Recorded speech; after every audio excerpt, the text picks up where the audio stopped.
नमस्कार दोस्तों, ई विद्या क्लासेस में आप सभी का स्वागत है। दोस्तों मेरा नाम जितेंद्र है और आज हम यूपी पीसीएस आरओ का हिंदी का यानी समान हिंदी का प्रैक्टिस सेट नंबर 3 सॉल्व करेंगे। इससे पहले हम लोग 2 प्रैक्टिस सेट सॉल्व कर चुके हैं। तो दोस्तों अगर आपने वो वीडियो नहीं देखा है तो हमारे चैनल में जाकर उन वीडियो को ज़रूर देख लें। और देखिए दोस्तों, ये जो प्रैक्टिस सेट है ये आपके एग्ज़ाम के पॉइंट ऑफ व्यू से बहुत महत्वपूर्ण है, इसलिए वीडियो को इन तक ज़रूर देखिएगा। तो चलिए दोस्तों अपने प्रैक्टिस सेट को हम स्टार्ट करते हैं। और ये रहा दोस्तों आपका पहला क्वेश्चन। अनि शब्द का सही पर्यायवाची बताइए। अब देखिए दोस्तों, आपको 4 ऑप्शन दिए हैं। यहाँ पर अनि शब्द का पर्यायवाची आपको बताना है। तो अनि शब्द का पर्यायवाची होता है सेना। क्या हो जाएगा? सेना। सेना इस क्वेश्चन का सही जवाब हो जाएगा। जबकि हम ऑप्शन पहला देखेंगे स्वादिष्ट। अब देखिए दोस्तों, स्वादिष्ट के पर्यायवाची क्या होते हैं? तो स्वादिष्ट का होता है मज़ेदार, मज़ेदार, जायकेदार। ठीक, इसके अलावा दोस्तों सुस्वाद, इसका पर्यायवाची सुस्वाद भी होता है। ठीक, अगला देखेंगे है दुष्ट। अब दुष्ट के पर्यायवाची दोस्तों क्या होते हैं? तो पापी, नीच, ठीक, दुर्जन। ये सब किसके पर्यायवाची हैं? दुष्ट के। अधम,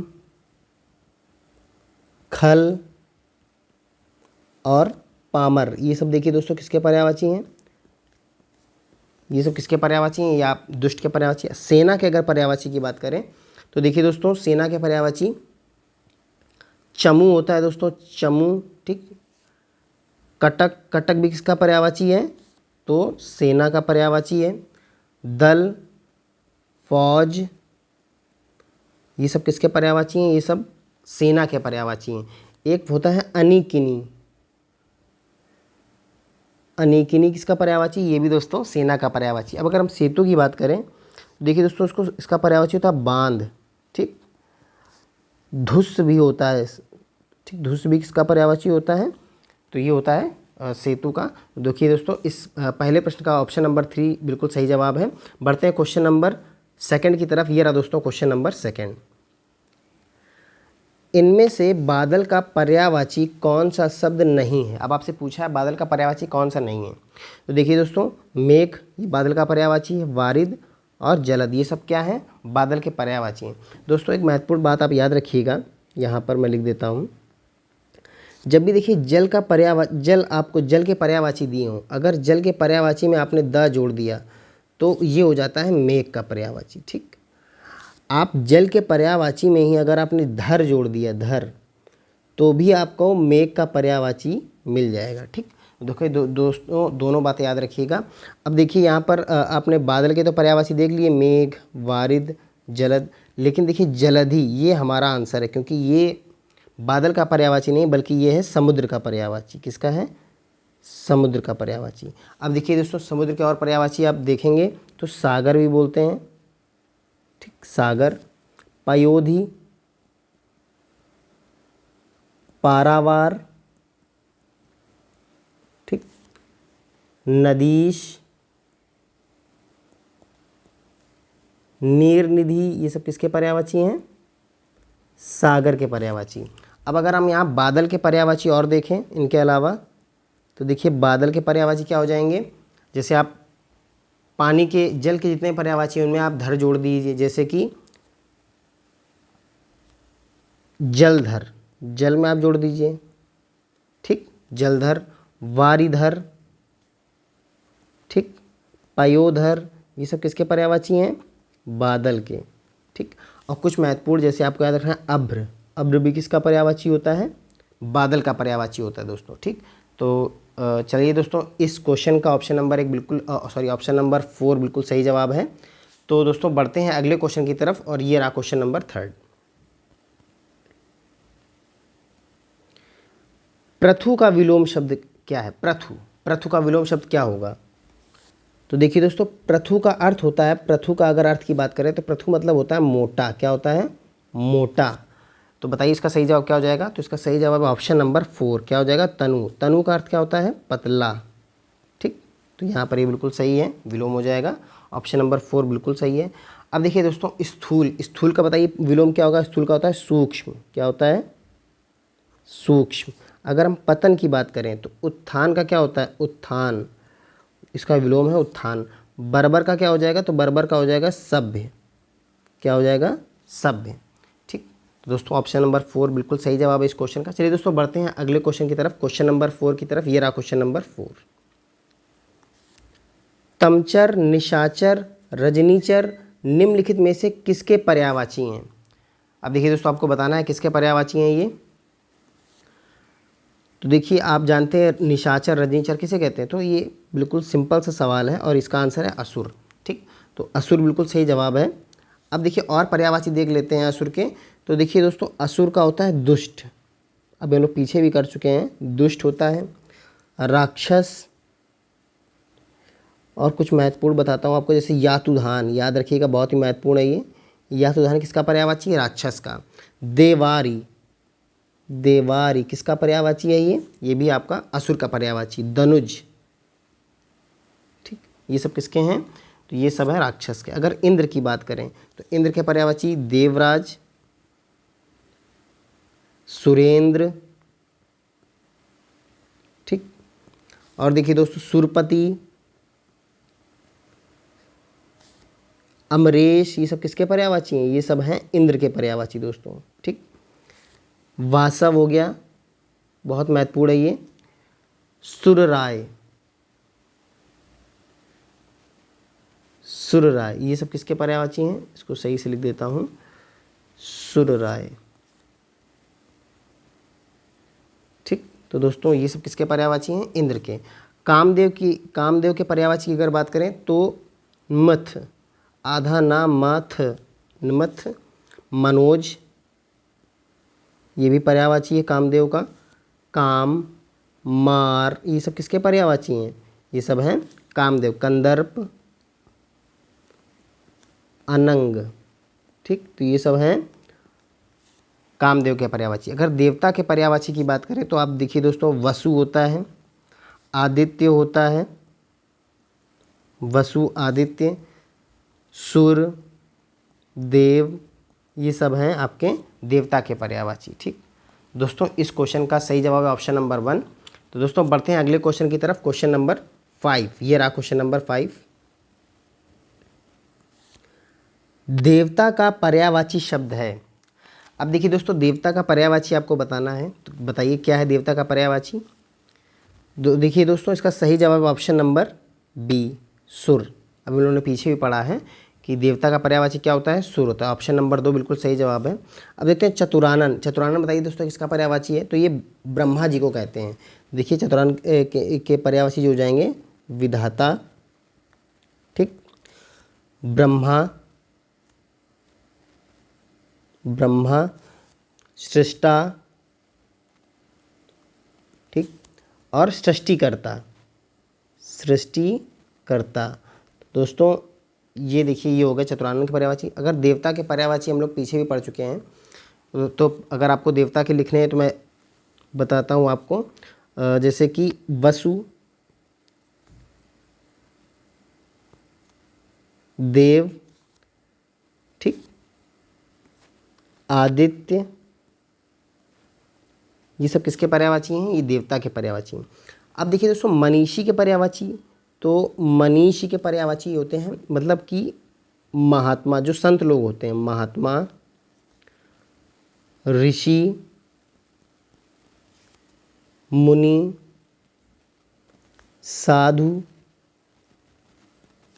संत, ये सब किसके पर्यायवाची हैं? मनीषी के। ठीक, अब देखिए दोस्तों सारंग। तो सारंग देखिए बहुत सारंग एक अनेकार्थक शब्द है। अब देखिए इसके बहुत सारे अर्थ होते हैं। जैसे सारंग शेर को भी कहते हैं, शेर हो गया। गज को भी सारंग बोलते हैं। घोड़ा, घोड़े को भी क्या बोलते हैं? सारंग। ठीक, सांप, सांप के लिए भी सारंग प्रयुक्त होता है। नदी, हिरण, इन सभी के लिए सारंग प्रयुक्त होता है। तो दोस्तों इस क्वेश्चन का सही जवाब ऑप्शन नंबर 2। बढ़ते हैं अगले क्वेश्चन की तरफ। ये रहा क्वेश्चन नंबर 6। निम्नलिखित में से तत्सम शब्द है। अब आपको दोस्तों इस क्वेश्चन में तत्सम शब्द बताना है। तो देखिए दोस्तों, ये तो तद्भव है आग, सात भी तद्भव है, सच भी तद्भव है और सही जवाब है चंचू। ये आपका तत्सम शब्द है जिसका अर्थ होता है चोंच। क्या होता है? चोंच। ठीक। अब देखिए सच, सच का ये एक तद्भव शब्द है तो इसका तत्सम क्या होगा? सत्य। ठीक। सात, तो सात का बताइए दोस्तों क्या हो जाएगा? सप्त। सात का सप्त। आग का अग्नि। ठीक। दोस्तों कुछ क्वेश्चन मैं पूछता हूँ आपसे, आप इनके तत्सम शब्द बताएंगे। जैसे बताइए कैथा का बताइए, जो हम लोग कैथा खाते हैं ना उसका बताइए तत्सम क्या होता है? आंसू का बताइए, पलंग का बताइए, ओठ का बताइए, भीतर का बताइए। इन सभी के आपको तत्सम बताने दोस्तों, बताइए। तो देखिए दोस्तों कैथा का होता है कपित। कपित। ठीक। आंसू का अश्रु। पलंग का पर्यंक। ओठ का ओष्ठ। ओठ का ओष्ठ। भीतर का आभ्यंतर। क्या होता है? आभ्यंतर। ठीक। तो ये हो गया दोस्तों। बढ़ते हैं। अब देखिए दोस्तों क्वेश्चन नंबर 6 का ऑप्शन नंबर फर्स्ट बिल्कुल सही है। बढ़ते हैं क्वेश्चन नंबर 7 की तरफ और ये रहा दोस्तों क्वेश्चन नंबर 7। निम्नांकित में से कौन सा वाक्य शुद्ध है? आपको बताना है। बेटियां पराए घर का धन। अब देखिए यहाँ होता नहीं है, हो जाएगा होती हैं, तो ये इसलिए गलत हो गया। आज मुझे वृंदावन घूमने जाना है। अच्छा ठीक है ये वाला। मैंने राम से पूछा। दोस्तों क्या हो जाएगा? मैंने राम से पूछा। मेरा प्राण संकट में है, तो मेरा ये गलत है, मेरे प्राण संकट में है। मेरे प्राण, इसलिए ये भी गलत हो गया, ये भी गलत है। तो ऑप्शन नंबर एक ही बचा है, option number 2 is the right answer हो जाएगा। दोस्तों बढ़ते हैं अगले क्वेश्चन की तरफ और ये रहा क्वेश्चन नंबर 8।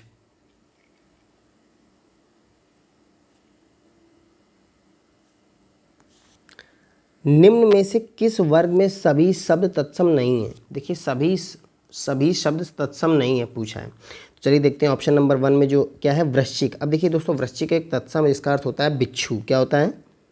बिच्छू। और सर्प का आप जानते हैं, सर्प माने सांप। तो देखिए ये तो हमारा ऑप्शन होगा नहीं क्योंकि दोनों ही तत्सम है। दंत आप जानते हैं, दंत माने क्या होता है? दांत, ये तद्भव है। और कर्म, कर्म माने होता है काम। तो ये भी दोनों तत्सम हो गए, तो ये भी हमारा आंसर नहीं है। अब देखिए शुष्क है और हर्ष। तो शुष्क माने दोस्तों क्या होता है? सूखा। शुष्क माने सूखा और हर्ष माने खुशी। देखिए यहाँ भी दोस्तों दोनों ही शब्द जो हैं वो तत्सम है। अब देखिए यहाँ लज्जा और है सींग। तो लज्जा का देखिए, लज्जा का आप जब तत्सम बनाएंगे तो लज्जा का बनेगा लाज। ठीक। जबकि सींग जो है वो एक तद्भव शब्द है। सींग जो है वो एक तद्भव शब्द है और इसका जब आप तत्सम बनाएंगे तो बनता है श्रृंग। श्रृंग।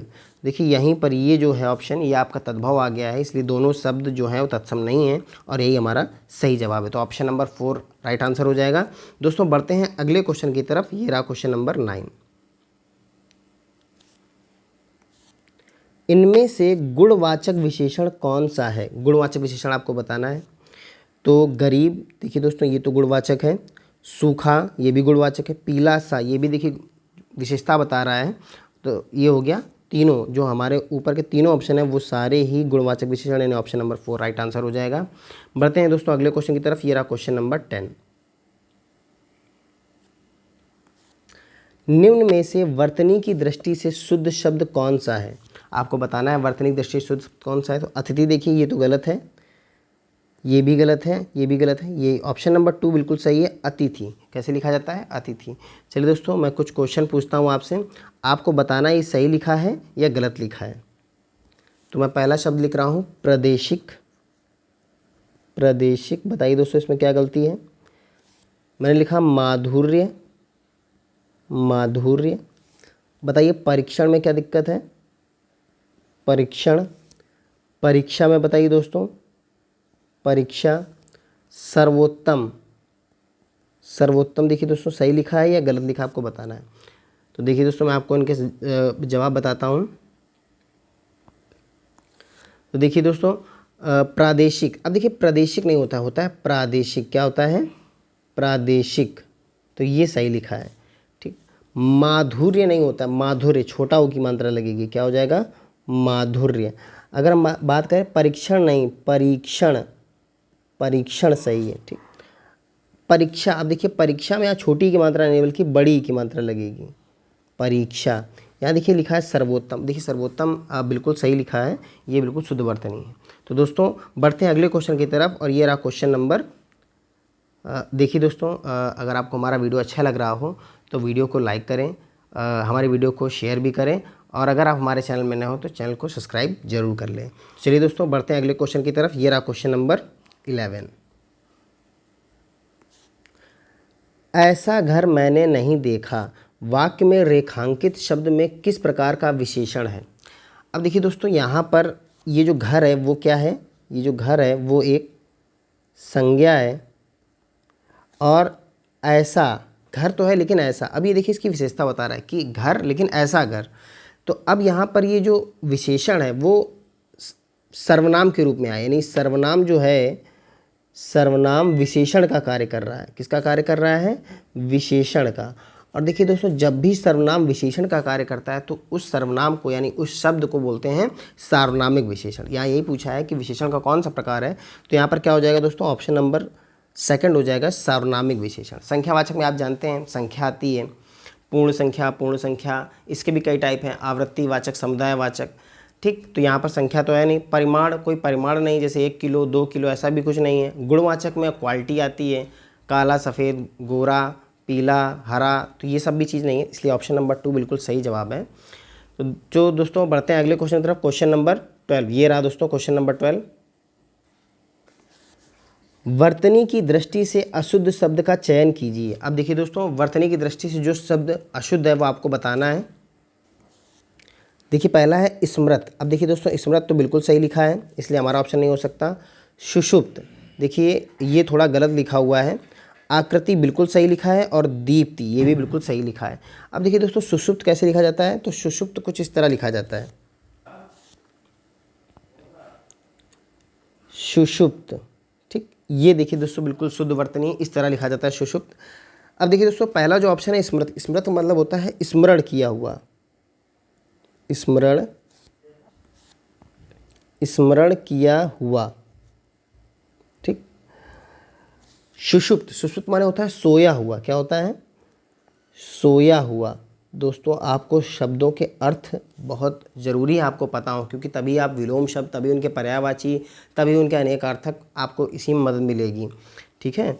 आकृति का अर्थ आप जानते हैं बनावट होता है, बनावट, रूप, ये सब किसके हैं? आकृति का मतलब होता है दीप्ति, दीप्ति मतलब क्या होता है? प्रकाश, दीप्ति का अर्थ होता है प्रकाश, उजाला, रोशनी, ये सब किसके पर्यायवाची हैं? दीप्ति के, ठीक। तो दोस्तों ऑप्शन नंबर सेकंड इसका बिल्कुल सही जवाब हो जाएगा। दोस्तों बढ़ते हैं अगले क्वेश्चन की तरफ, क्वेश्चन नंबर 13, ये रहा दोस्तों क्वेश्चन नंबर 13। निम्न में से कौन सा शब्द तत्सम है? अब देखिए दोस्तों, गागर, देखिए गागर तद्भव शब्द है, जिसका अगर आपको तत्सम बनाना है तो होता है गरगर, क्या होता है? गरगर, ठीक। गाय का आप जानते हैं तत्सम गौ होता है, यानी ये भी तद्भव है, ये हमारा आंसर नहीं है। गाय भी तद्भव, ये हमारा आंसर नहीं। ग्रंथि, देखिए ग्रंथि एक तत्सम शब्द है, ठीक। और इसका जब आप तद्भव बनाएंगे तो बनेगा गांठ, क्या होता है? गांठ। गोरा, अब देखिए गोरा भी एक दोस्तों तद्भव शब्द है, जिसका आप जब तत्सम बनाएंगे तो गौर बनेगा, क्या बनेगा? गौर, यानी ये भी हमारा आंसर नहीं, ऑप्शन नंबर 3 बिल्कुल सही जवाब है। चलिए दोस्तों, मैं कुछ क्वेश्चन देता हूँ आपको, बताइए आप इनका तत्सम क्या होगा। दही का बताइए, दही का तत्सम बताइए। ग्राहक का तत्सम बताइए। अपाहिज बताइए, अपाहिज का। ओस का बताइए दोस्तों, ओस का क्या होगा? और गेहूं का बताइए, गेहूं का तत्सम। तो देखिए दोस्तों, सबसे पहले दही, दही का होता है तत्सम दधि, ठीक। ग्राहक का, तो देखिए दोस्तों ये पहले से ही तत्सम शब्द है, इसका तद्भव जब आप बनाएंगे तो इसका तद्भव होता है, इसका तद्भव होगा गाहक, क्या होता है? गाहक, ठीक। अपाहिज एक तद्भव शब्द है, इसका होता है अपादहस्त, अपादहस्त। अब देखिए ओस, ओस का होता है अवश्याय, क्या होता है? अवश्याय। गेहूं का गोधूम, क्या होता है? गोधूम। तो दोस्तों इस क्वेश्चन का सही जवाब हो जाएगा ऑप्शन नंबर थर्ड। बढ़ते हैं अगले क्वेश्चन की तरफ। ये रहा दोस्तों क्वेश्चन नंबर 14,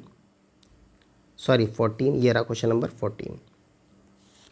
निम्न में से कौन सा शब्द तद्भव है? अब देखिए दोस्तों आपको बताना है कौन सा शब्द तद्भव है। तो देखिए घट, घट एक तत्सम शब्द है जिसका अर्थ होता है, जिसका तद्भव होता है घड़ा। ठीक, तो ये तो हमारा आंसर नहीं है। घोटक, अब देखिए घोटक भी तत्सम शब्द, इसका अर्थ होता है घोड़ा, घोड़ा, ये भी हमारा आंसर नहीं है।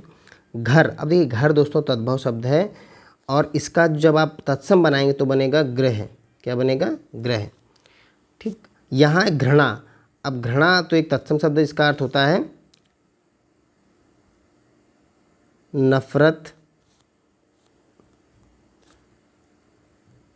नफरत या घिन, ये इसका तद्भव बनेगा। तो हमारा ऑप्शन नंबर थर्ड बिल्कुल सही है दोस्तों। बढ़ते हैं अगले क्वेश्चन की तरफ। ये रहा क्वेश्चन नंबर 15।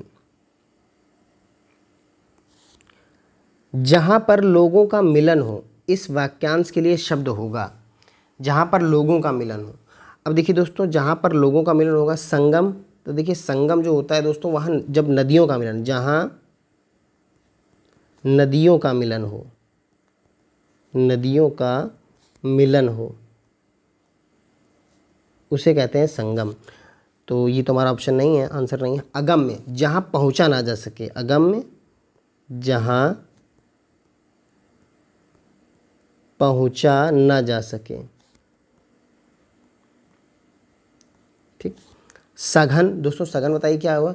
सघन मतलब होता है कंजस्टेड, यानी कि पास पास बसा हुआ, पास पास बसा हुआ।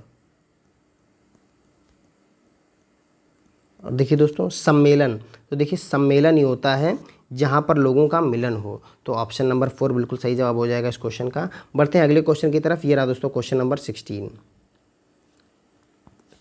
शिलीमुख किसका पर्यायवाची है? शिलीमुख आपको बताना है किसका पर्यायवाची है। तो देखिए दोस्तों किरण, तो किरण का तो है नहीं दोस्तों, क्योंकि किरण जो होता है वो होता है चमक का, यानी कि इसका अगर पर्यायवाची बात करें तो मयूख होता है। किरण का पर्यायवाची मयूख। अंशु, रश्मि,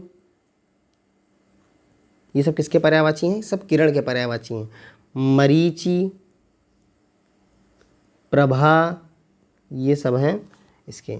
बाण के पर्यायवाची, तो देखिए दोस्तों शिलीमुख के पर्यायवाची बाण ही होता है, क्या होता है? बाण।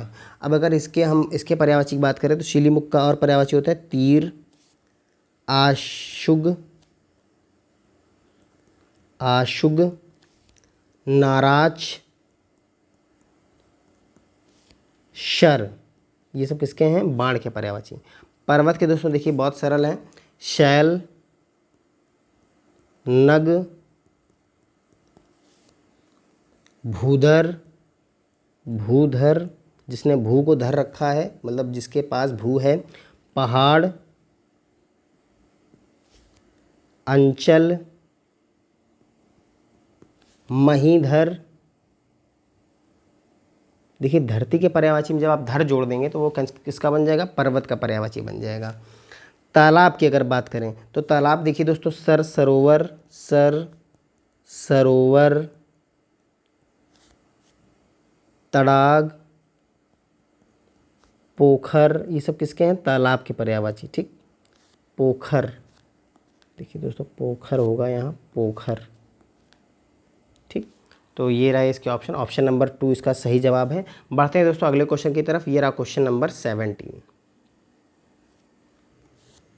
उपत्यका शब्द के लिए उपयुक्त वाक्यांश क्या है? उपत्यका, अब देखिए दोस्तों ये क्वेश्चन बहुत महत्वपूर्ण है क्योंकि ये बहुत कंफ्यूजिंग क्वेश्चन है। कई लोग इसका आंसर लगा के आ जाते हैं पर्वत के ऊपर की भूमि, क्योंकि उपत्यका मतलब ऊपर लगा के चले जाते हैं, लेकिन यही है। तो उसका सही जवाब है ऑप्शन नंबर 2, यानी कि पर्वत के नीचे की भूमि उसे बोलते हैं उपत्यका। क्या बोलते हैं? उपत्यका। लेकिन अगर पर्वत के ऊपर की भूमि की बात करें तो पर्वत के जो ऊपर की भूमि होती है उसे बोलते हैं अधित्यका। क्या बोलते हैं? अधित्यका। ये कन्फ्यूजिंग है, इसलिए पेपर में बहुत आता है। दोस्तों आप इसको याद रखिएगा। ऑप्शन नंबर 2 बिल्कुल सही जवाब हो जाएगा इस क्वेश्चन का। दोस्तों बढ़ते हैं अगले क्वेश्चन की तरफ। ये रहा क्वेश्चन नंबर 18। इनमें से शुद्ध वाक्य बताइए। वह इस इलाके का प्रसिद्ध चोर है। देखिए चोर, चोर के लिए प्रसिद्ध शब्द नहीं, गलत यूज़ करना गलत है। विख्यात चोर ये भी गलत है। वह इस इलाके का प्रिय चोर है ये भी गलत है। चोर कभी प्रिय नहीं होता। वह इस इलाके का कुख्यात चोर है ये बिल्कुल सही है। चोर के लिए कुख्यात शब्द का प्रयोग किया जाता है, तो यानी ऑप्शन नंबर 4 बिल्कुल सही हो जाएगा। बढ़ते हैं क्वेश्चन नंबर 19 की तरफ। ये रहा आज का सेकेंड लास्ट क्वेश्चन। बाग में लाल फूल खिले हैं, वाक्य में प्रयुक्त विशेषण कौन सा। अब देखिए यहाँ पर दोस्तों जो फूल है वो है विशेष्य, ठीक, और इसकी विशेषता बता रहा है ये लाल, तो ये लाल क्या हो जाएगा, विशेषण। अब देखिए लाल किस प्रकार का विशेषण है, तो देखिए ये क्वालिटी बता रहा है, तो ये हो जाएगा ऑप्शन नंबर 4 गुणवाचक विशेषण। क्या हो जाएगा, गुणवाचक विशेषण। अब देखिए सार्वनामिक विशेषण हमने बताया आपको, जब सर्वनाम विशेषण की तरह प्रयुक्त हो तो वहाँ सर्वनाम विशेषण होता है। परिमाणवाचक विशेषण जब जहाँ पर किलो, 2 किलो, दर्जन इस तरह की मात्रक यूज हो तो वहाँ परिमाणवाचक विशेषण होगा। संख्यावाचक विशेषण में जब आप इस तरह का वाक्य हो जिसमें संख्याओं का प्रयोग हुआ विशेषण के रूप में, ठीक, तो वहाँ पर होगा संख्यावाचक विशेषण। अब मैंने आपको ये भी बताया था संख्यावाचक के प्रकार भी होते हैं, जैसे कि पूर्ण संख्या, अपूर्ण संख्या, समुदायवाचक और आवृत्तिवाचक। दोस्तों ये बिल्कुल आपको याद रखना है, हमारी पिछली वीडियो में हमने आपको कराया है, दोस्तों जरूर याद रखिए। तो इसका सही जवाब है ऑप्शन नंबर 4। बढ़ते हैं आज के आखिरी क्वेश्चन की तरफ। ये रहा दोस्तों आज का लास्ट क्वेश्चन। वर्तनी की दृष्टि से शुद्ध शब्द कौन सा है। तो देखिए दोस्तों सौहार्द। देखिए दोस्तों सौहार्द बिल्कुल शुद्ध लिखा हुआ है, सौहार्द ऐसे ही लिखा जाता है। अब यहाँ देखिए विभीषिका गलत लिखा हुआ है, इसको इस तरह लिखा जाता है विभीषिका, विभीषिका, ठीक, ये लिखा है बिल्कुल सही। शुश्रूषा, देखिए शुश्रूषा नहीं होता है, शुश्रूषा होता है, शुश्रूषा, और यहाँ सलजम वाली शा बनती है, शुश्रूषा, ठीक। तीनों देखिए सा का इसमें अशुद्धियाँ हैं, तीनों शा अशुद्ध लिखे हुए हैं। शिष्ट नहीं होता है, शिष्ट होता है। क्या होता है दोस्तों, शिष्ट। अब देखिए दोस्तों सौहार्द, इसका अर्थ होता है दोस्तों, सौहार्द मतलब होता है मित्रता, सौहार्द मतलब मित्रता। इसके बाद विभीषिका का अर्थ होता है दोस्तों भयंकर, भयंकर घटना, ठीक। शुश्रूषा दोस्तों क्या होता है, तो शुश्रूषा मतलब होता है सेवा करना, सेवा, शुश्रूषा का अर्थ होता है सेवा। और शिष्ट माने आप जानते हैं, शिष्ट माने होता है सभ्य, ठीक। तो दोस्तों इसका सही जवाब हो जाएगा ऑप्शन नंबर 1।